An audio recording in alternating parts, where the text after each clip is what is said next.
Hej Peter, det var hyggeligt lige at sludre med dig i går. Jeg er nu kommet hjem til Roskilde igen. Vi har haft et par dage nede i Sønderjylland og været lidt i Tyskland også. Nu lovede jeg dig at vise, hvordan man kan lave kapitelafsnit inde i Buzzsprout. Det er faktisk temmelig nemt. Jeg har lavet sådan et prøveabonnement, som jeg kalder Paul Eriks Podcaster, og sat mit eget navn på her. Og så har jeg uploadet, en af jeres podcast, så det er ikke for at tage æren af det, men det er blot for, at du ved, hvad det er, jeg gør, og jeg sletter det igen. Jeg har uploadet den, og det er den, hvor I snakker med borgmesteren. Så vi giver den lige et navn. Nu med borgmesteren. Og I plejer jo at have en ganske fortrinlig beskrivelse, det synes jeg er rigtig godt. Jeg vil lade den her være upubliceret, der er ingen grund til at knalde den ud. Men det er heller ikke fordi det betyder så meget, fordi jeg har ikke nogen rigtig kanal. Men nu har jeg gemt den.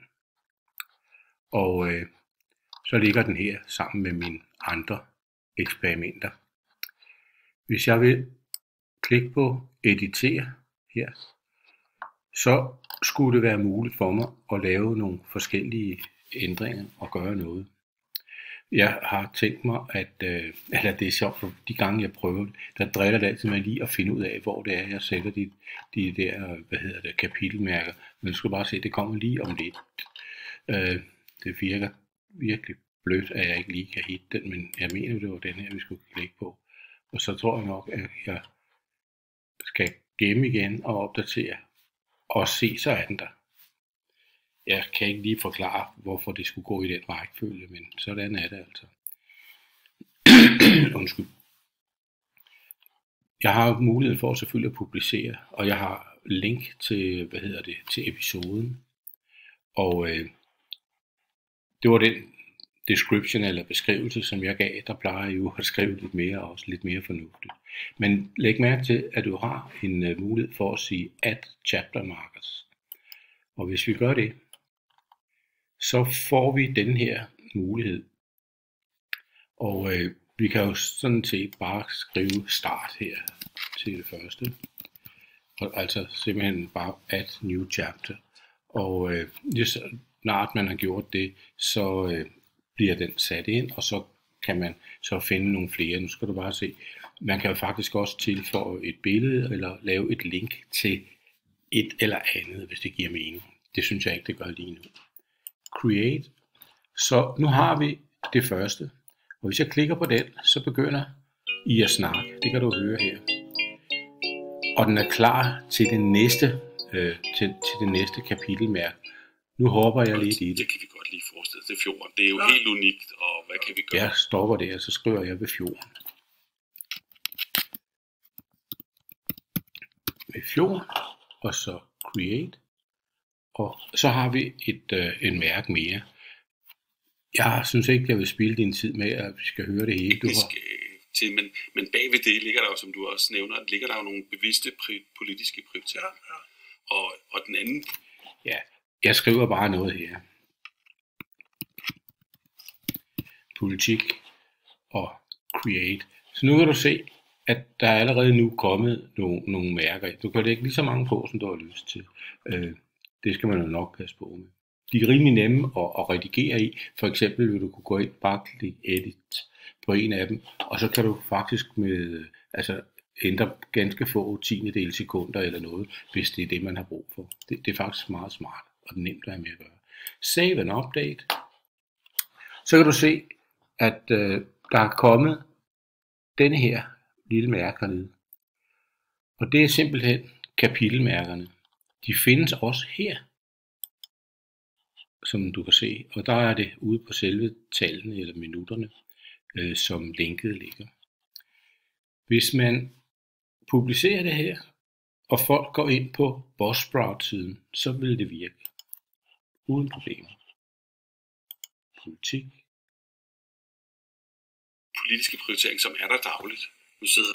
Jeg tror ikke, jeg behøver at sige så meget mere om det. Men min bekymring er, at det ikke, jeg kan ikke teste, om det er det med over i eller nogle af de andre podcast ting. Det er måske lidt mere proprietært, det her system, men det kan vi jo prøve, og eventuelt prøve det sammen. Men sådan vil man kunne lave kapitelmærker, hvis det er Buzzsprout, vi taler om. Da man gør det på en lidt anden måde, når det er over i Spotify for podcasters, og sådan er det jo desværre lidt bøvlet at have med at gøre. Men du kan se, hvis jeg lige snupper linket her, kopierer det, og så tager det i en browser, som der ikke kender noget til mit login i forvejen, så vil det episode komme til at se sådan her ud, hvor jeg altså har min beskrivelse, mine mærker, som man kan klikke på, og jeg har også min ting, jeg kan og hvad kan vi gøre ved den? Det grønne. Peter, jeg håber, at det giver mening for dig det her, og du har lyst til at prøve det. Jeg ved ikke, hvordan det forholder sig, hvis du redigerer nogle af de gamle episoder, det på Spotify og de andre steder. Jeg tror ikke, det har nogen effekt på de andre steder i hvert tilfælde. Men hvis du gør det inde i Buzzsprout, og vi kigger på det på podcasten derinde, så vil de kapitelmærker virke. Jeg kan jo se på det hele, at det er et større arbejde at skal igennem alle de her mange forklaringer og ting og sager, men man har jo lidt hjælp af waveformen her, så man kan stoppe op og så lige justere lidt, og det er jo en stor fordel for dig i hvert fald, som kender episoderne så godt, som du nu gør. Skal vi ikke sige, at det var det, jeg har fortalt om det her? Lige en lille ting omkring det der med visitkort og QR-koder, som du bad mig om at kigge på også. Det er sådan set ganske nemt at have med at gøre, men der var det ved det. Jeg bruger et program og et system, der hedder Canva.